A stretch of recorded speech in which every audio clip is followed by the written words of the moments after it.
Hey everybody, so part 3 of my video series on why I did not like The Last Jedi. So first of all, why another look at why I'm doing this. I ran across this article yesterday. It was a discussion thing, and this was given out as not the main point of the article, but as a passing comment that one of the people discussing it said that this person figured that there would be people who didn't like the movie because of all the women and people of color in the movie, and then the enemy goes on and didn't think that the backlash would be this big, but this is exactly why I'm doing this video series, because I'm not sure exactly when not liking a movie was evidence of racism started. I remember. I don't think it was as recently as we would think. I remember late '90s, maybe even the year 2000. I was working at a certain spot, and so I guess it was the year 2000 because that's the only year I worked at that particular location while I was in college, and it was suggested that that you really you needed to like American History X if you were not a racist, and as a film, I pushed back on this because it was fine. It was not my favorite movie, and I think it missed its point on a number of cases, but and the person I was talking to listened, and so that sort of thing has come up. But that movie is about racism, and so I can see it more. I can at least see the claim more. But just to walk out of that movie and think, well, the people who dislike this are sexist and racist, which is not exactly what this person said. We don't need to get into an argument that that's specifically what was said. That's clearly not the case, but that there would be a significant portion, I guess, of the people who disliked it because of sexism and racism. It's just, really, guys, can we have an honest disagreement about the movie and discuss it on artistic terms without calling each other racist? I mean, I know that's the cool thing to do now, is that everybody who disagrees with me is a racist, obviously. But the fact that we're doing it in a Star Wars film is concerning to me. And the fact that a Star Wars film is at least political enough to open the door for these arguments, and I don't think that's the argument the film was making at all, but it certainly was political enough to start these discussions of a political nature. But we're not going to deal with that today. What we're going to deal with today is the action scenes. And this is a very subjective part of it. Yesterday we talked about the willing suspension of disbelief versus secondary belief, and how I prefer the latter. But in this case, this is not so much of that, although there is an element of that it is a taste thing. But I've talked to enough people to know that this is not just me. So, as I remember it, there are basically five what we would call action sequences in this film.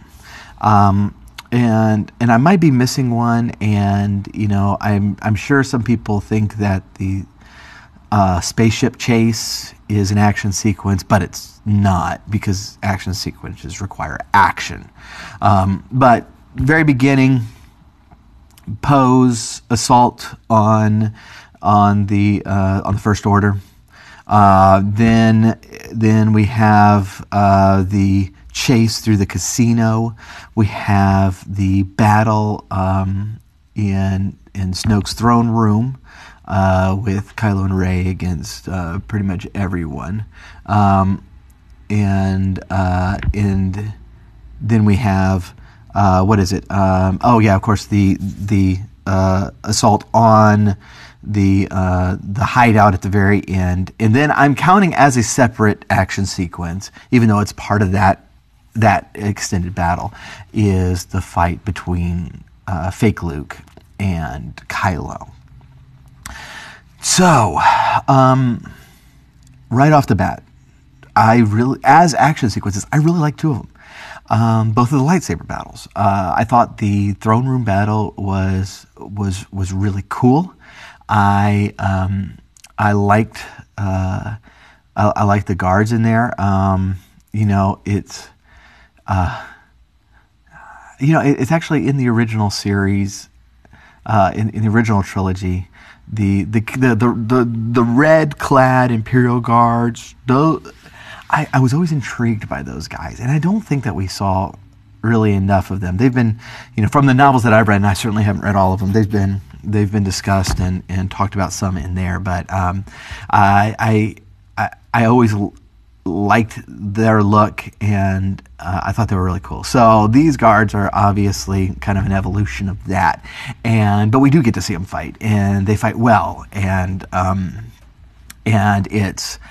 it's a very exciting scene. It culminates in the question that was first established by Return of the Jedi, in that exact same throne room scene, which is obviously very, very parallel. And we're going to talk about the parallels and stuff in this movie, because a lot of you who are saying that Force Awakens was too derivative of A New Hope are now saying that The Last Jedi is like a completely different direction, when it's much more derivative of Return of the Jedi. But we're going to get to that.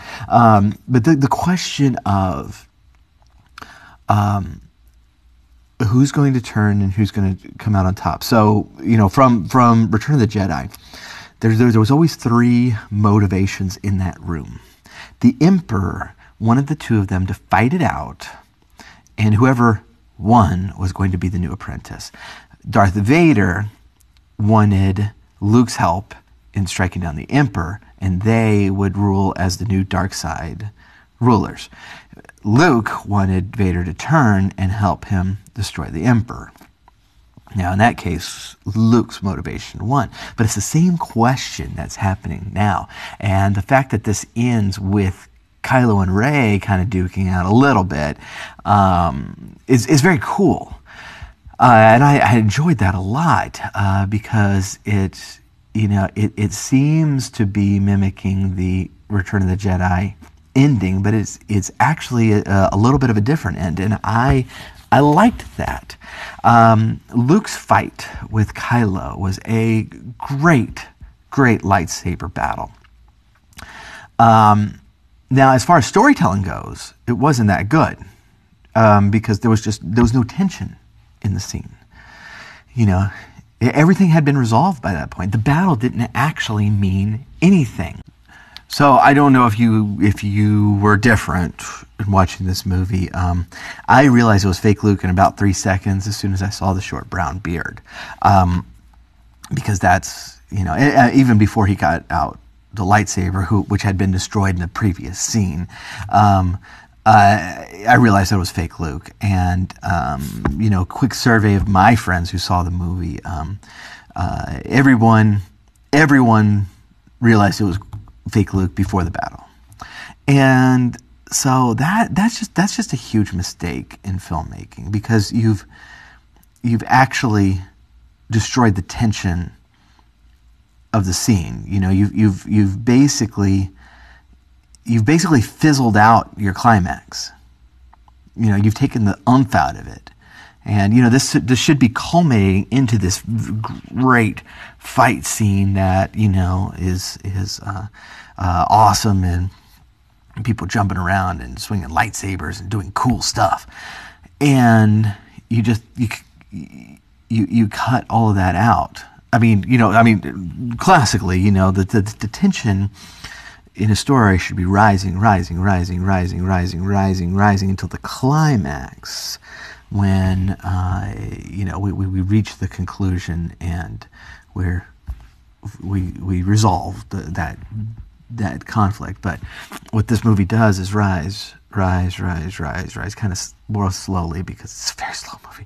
Rise, and then kind of peters out and crashes. And it doesn't actually reach that point because it was so obvious that it was fake Luke. But the battle scene was good. The battle scene was very good, and so I was pleased with that.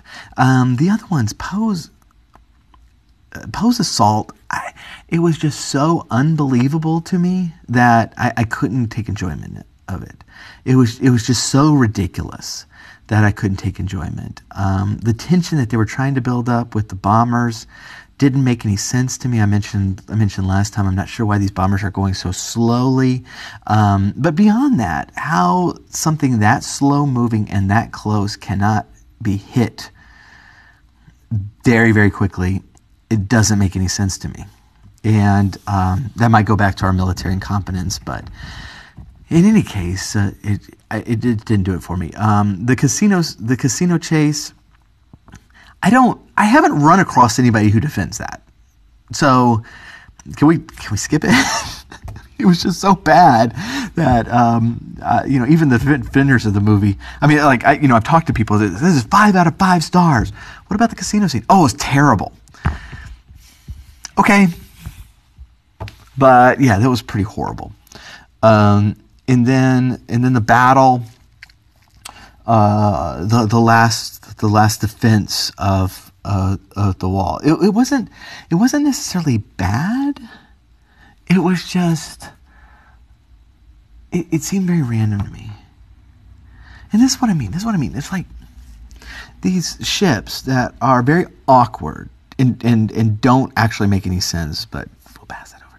These ships are being picked off by these adit walkers, like one after boom, boom, boom, boom. But Finn, who doesn't know how to pilot things. I mean, we found that out last movie, right? He can't pilot pretty much anything. Finn is able to dodge all of these. And by the way, he's so bad, he's the only one of the group that was completely clueless about how to drive this machine. And so I'm not even really sure why he was there, because that's not somebody you put in some sort of vehicle. But Finn is the one that's able to dodge them all and basically get to the very front line. And that didn't make a lot of sense. That didn't make a lot of sense to me. And so it wasn't that the scene was bad. It was just like Poe's assault at the very beginning. It didn't make complete sense, and because of that, I was less inclined to be really excited about it. And so of the 5 action sequences, I really liked 2 of them. The rest were meh to bad, and then the stuff in between was honestly pretty slow. And so all right, so that basically covers that. We have a lot more to do, and I'm thinking about doubling up on one of these days, because I have a lot more I want to talk about. But I mean, subscribe, please. Keep checking. I'm pretty confident that I can get one of these out every day, and because I want to be done by Christmas. So hopefully we'll see you later.